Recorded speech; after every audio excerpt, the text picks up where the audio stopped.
This guy only has a high school diploma, but he's always showing off saying, "I work at a hospital." I bet he doesn't even do any significant work at the hospital.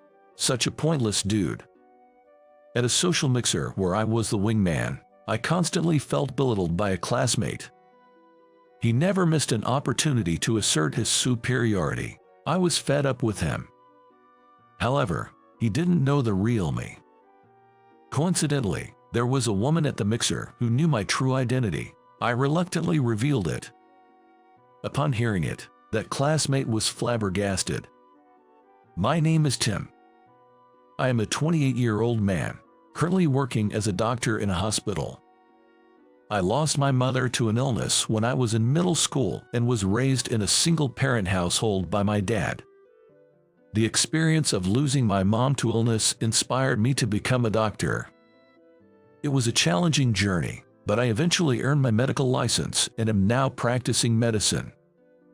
However, whenever people find out I'm a doctor, they always have something to say, so I just mentioned that I work at a hospital without going into specifics. I haven't been specific about my profession. Due to this, some acquaintances have misunderstood my actual profession. One of them is a guy named Mike, someone I've known since elementary school. I wouldn't call him a friend due to his character.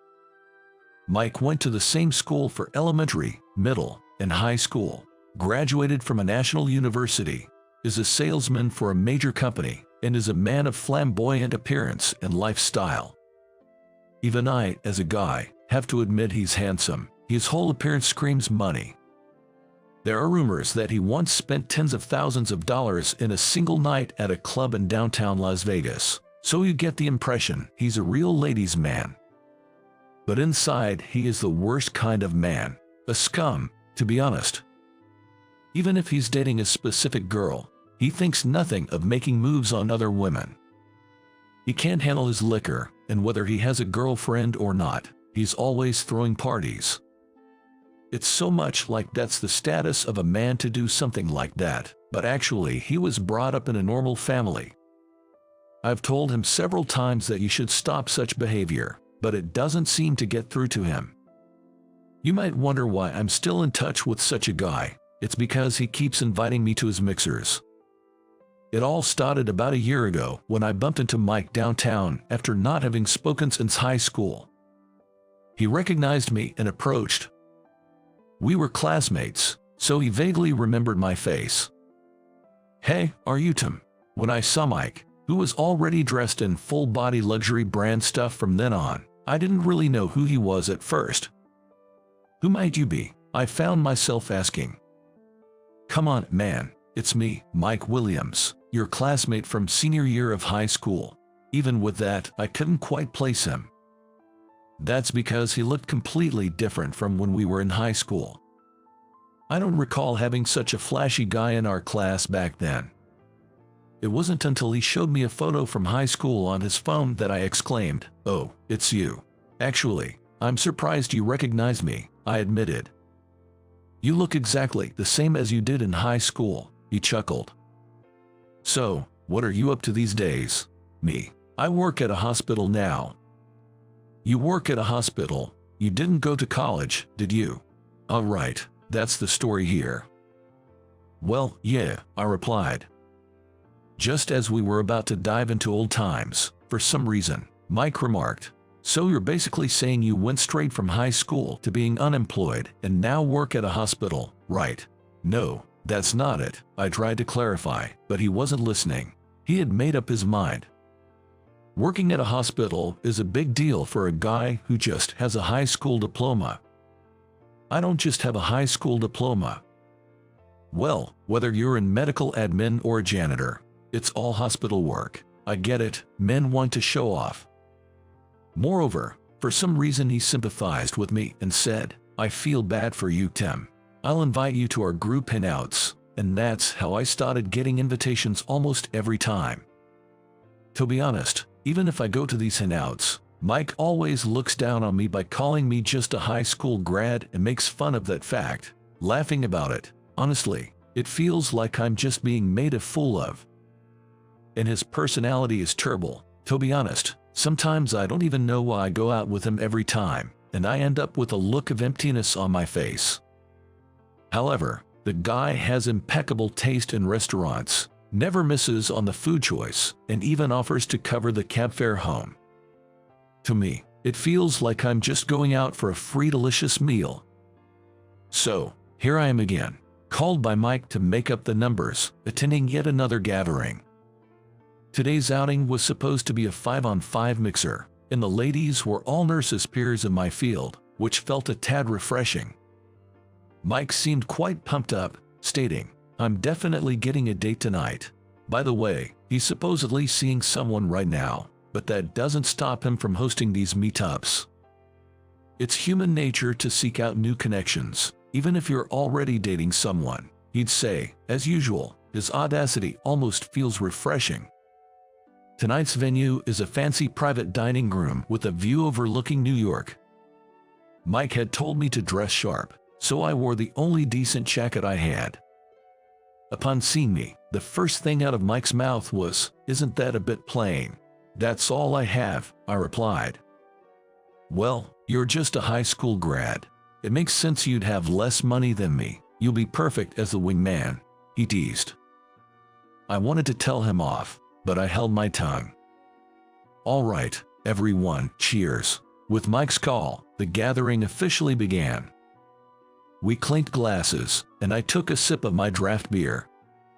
Although it was supposed to be a 5-on-5 mixer, only Mike and I showed up on the guys' side. The other three apparently flaked out.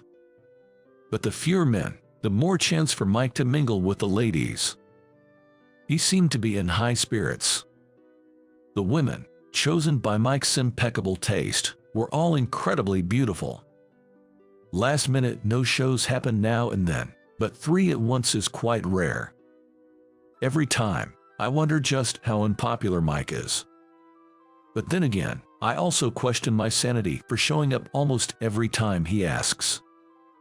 Thanks, everyone, for coming tonight. I know we have some notable absences, but let's enjoy with the folks we have, Mike, still in high spirits, exclaimed.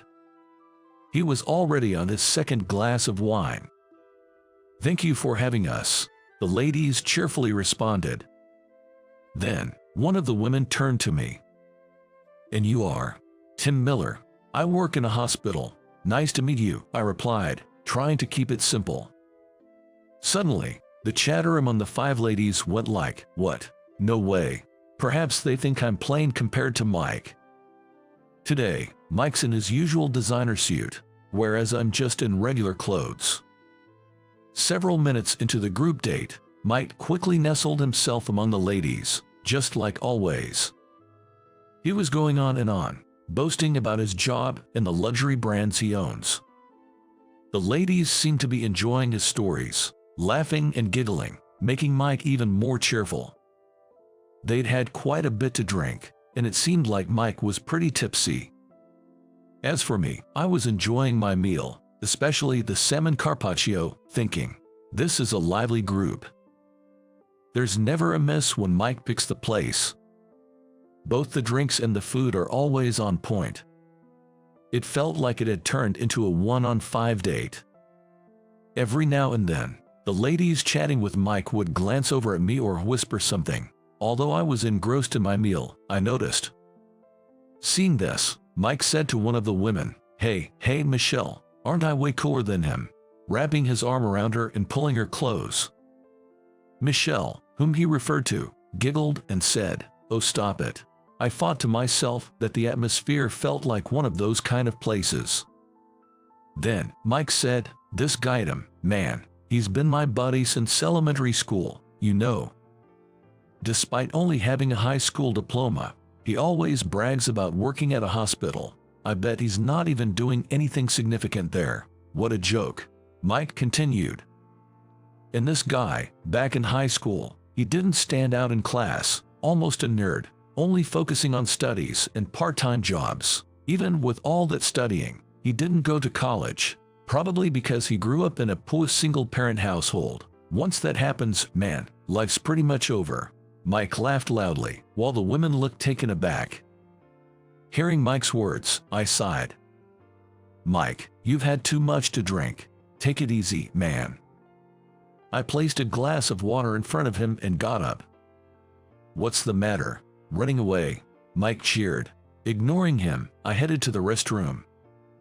Mike's nasty attitude when drunk isn't new, and the demeaning comments he makes about me are routine. It doesn't bother me anymore, but it's always a mood killer, so it's best to excuse myself.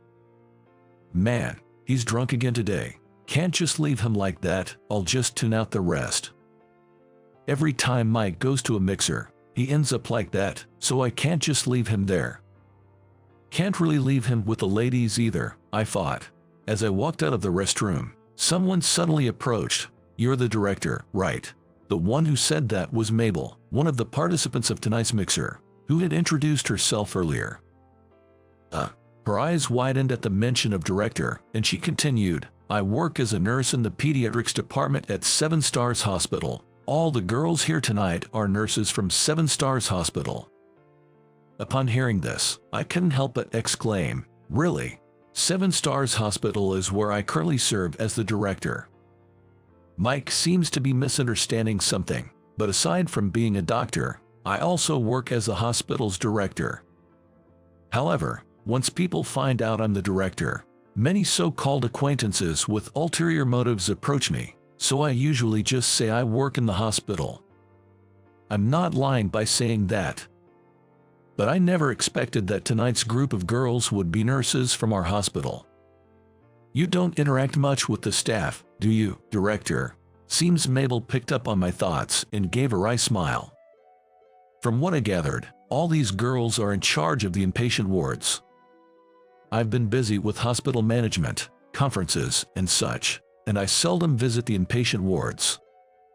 Moreover, I usually leave the hiring interviews for non-doctors to the head nurse, administrative head, or HR head, so I don't often recognize the nurses. With a large hospital like ours, it's understandable, but everyone knows your name at least. Mabel said, her smile a touch mischievous. It's embarrassing not to know the faces of those working for you, I'm sorry. I apologized and vowed to remember from now on. Just so you know, we all recognized you, director. What? I wasn't sure back then, but when I heard the same name, I thought it might be you. It's quite surprising and amusing to find the director at a mixer. Haha, but why does Mike think you're just a regular hospital employee without a college degree? That's a fair question. Well, he just took my words about working at the hospital at face value, and I explained the whole story. I see, so Mike doesn't know the real you. It's not that much of a secret, but yeah, something like that. I laughed, but she seemed deep in thought. Let's head back, she suggested. I followed her back to our table. You know, having a college degree really matters. People like Tim who only finished high school, they just are not accepted in society, you know. A drunk Mike was still going on with his story. How can he not run out of things to say about the same topic? I sighed. But I knew there was no handling him in the state. The last time I tried to take a drunk Mike home, he acted like a baby, saying no way, I ain't going home yet, and started throwing a fit on the floor. I'd rather not remember that fiasco. Best to just leave him be.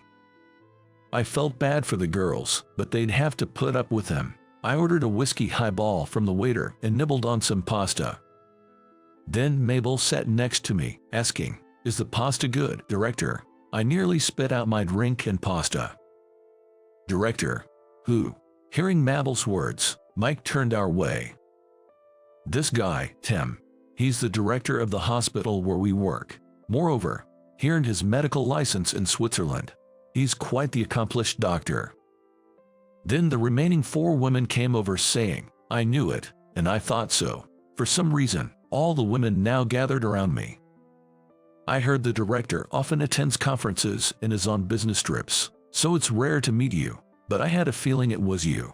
I was curious ever since I heard the name. One after another started chatting with me. Well, since we're off duty now, you don't have to call me director, but thank you all for working so hard every day. I managed to reply, "We appreciate it, but a bonus would be nice." Indeed, the ladies all laughed together. The reason I became a doctor was because of the illness that took my mother's life when I was in middle school. I visited her almost every day while she was hospitalized, and seeing her suffer during her treatments made me want to save those in pain. To become a doctor, you need to go to medical school. And tuition is far from cheap. I couldn't afford to fail or repeat a year, so I studied hard. Given the high cost of med school, I even started a part-time job so I wouldn't be a burden to my father. High school felt like it was just studying and working. Just like Mike said, in school, I was always hitting the books and working my side jobs all the time. I was so swamped every day that I don't remember having a typical teenage experience. During that time, I heard that there was ongoing research in Switzerland about the disease that caused my mother's death. There were rumors that a cure might be found soon.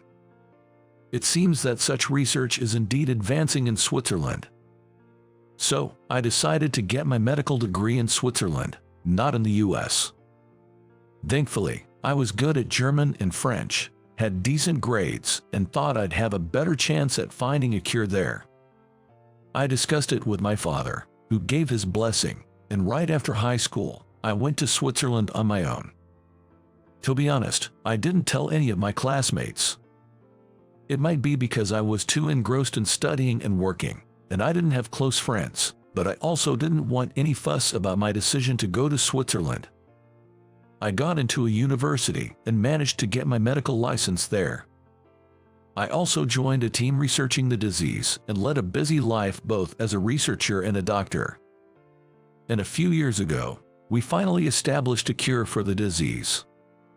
It's now treatable. But that meant my personal goal was achieved. I achieved my dream sooner than expected. While I was pondering what to do next, I got a call from Dr. Smith, a renowned authority on cardiology and a member of our team. Since my specialization also includes cardiology, I personally referred to Dr. Smith as Master. He proposed, "Tim, how about coming back to the States and becoming the director of one of our affiliate hospitals?" Me, a hospital director, he said. "We have a hospital in our medical group that we'd like to revamp. We're thinking of bringing in a young director to draw attention. Having a young director who's returned from overseas would be a great selling point. Plus, I like your dedication." Do I come across that way? Not everyone would go abroad to study medicine and research a cure. Why not try that passion as a hospital director? He suggested.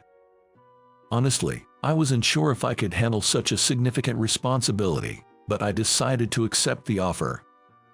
And about a year ago, I was entrusted with the 7 Stars Hospital. But as a director, I feel I still have much to learn every day. Catherine, one of the attendees, told me, "Doctor, you always look so serious in the hallways. I thought you were much more intimidating," and laughed. Well, every day I'm anxious if I'm doing a good job as the director, and I can't help but furrow my brow. Don't worry, the current hospital really feels so homely. Exactly. The fact that they encourage not working overtime is great. As a director, at least I can do that. I don't want to work overtime either. I get it, nobody really wants to. The conversation unexpectedly took an exciting turn. While Mike was so shocked he lost his words when he found out that I'm actually the head of a hospital, the women around me, including myself, were all a buzz and excited. And then there was no one left around Mike. Seems like he got upset with the situation and was drinking his booze alone, looking pretty bored. Hearing about my role as the hospital director, it seems his buzz wore right off. He mumbles, "What the hell? You're the one with just a high school diploma." Well, truth be told, I didn't just finish high school. I graduated from a university in Switzerland. I replied with a wry smile. "Anyway, Mike, I'm sorry, especially since you invited me. I'm not sure if it'll make it up to you, but I'll cover the bill tonight." Saying so, I took out my card and handed him $100. "This should cover your cab fare for tonight. You've always been covering for me." As I pushed the $100 into his hand, I said, "Don't worry about it. I might have been a high school grad from a single-parent, low-income family here, but now I'm a director." Mike, with a frustrated look, just left the bar, and the group date came to an end. As it turned out, Mabel and I were headed in the same direction, so we decided to walk together. "Director, you really take care of everyone, don't you?" Mabel remarked. "Oh, do I? If it were anyone else, after being looked down upon like that for supposedly being just a high school grad, you would have left in anger." "That happens all the time. I'm used to it, and I didn't want to leave the ladies in that situation." "That's what makes you caring. You're always putting up with it, right? That makes you a good person in my book," she said with a laugh. "But why did you reveal my identity there?" "Because, seeing you ridiculed like that when I know how capable you really are, I couldn't keep silent. Plus, you're quite popular among the staff, so maybe you should mingle with everyone more." "Wait, I'm popular?" "Yes, you became a director at such a young age, and everyone is eager to hear about your experiences in Switzerland." "I had no idea. Being a director keeps me busy. Maybe from tomorrow, I'll try to interact more with everyone." "Please do," Mabel laughed. The next day, while I was having lunch in the hospital's cafeteria, 5 of the female nurses from last night's mixer approached me, saying, "Thank you for last night," quite loudly, in fact. This caused a stir among the other staff members. "What? The director went on a mixer? You know, the director was seriously looked down upon yesterday," the chatter began, and by evening, that talk had spread throughout the entire hospital. From that day on, other doctors would approach me saying, "Hey, director, invite me to your next mixer too." From then on, I started actively engaging with other doctors, nurses, and staff. Although the catalyst was the mixer story, I felt I couldn't miss out on this opportunity. "People always thought you, the director, were a pretty stiff type, but turns out you're quite approachable. I heard you've been attending those mixers quite a bit," they said, and I could only respond with a wry smile. From then on, I continued to engage like that, and I felt the overall vibe in the hospital started to improve. Even my mentor, Dr. Smith, who happened to visit the hospital, mentioned, "The hospital has become so much more welcoming. Good thing we left it in your hands, Tim." This made me more determined than ever to excel in my role as director. After that mixer, I began to regularly dine out with Mabel, and our relationship naturally progressed. A few years later, I proposed to Mabel. Of course, she said yes. "I'll do my best to support you, Tim," she assured me. "I've always had many responsibilities, like the hospital, its staff, and all the patients who rely on us, but now I have one more precious thing to protect. I carry that weight every day. I'm not always sure if I'm making the best choices, but to keep everyone happy, I think I'll always give it my all, even if it means relying on others at times."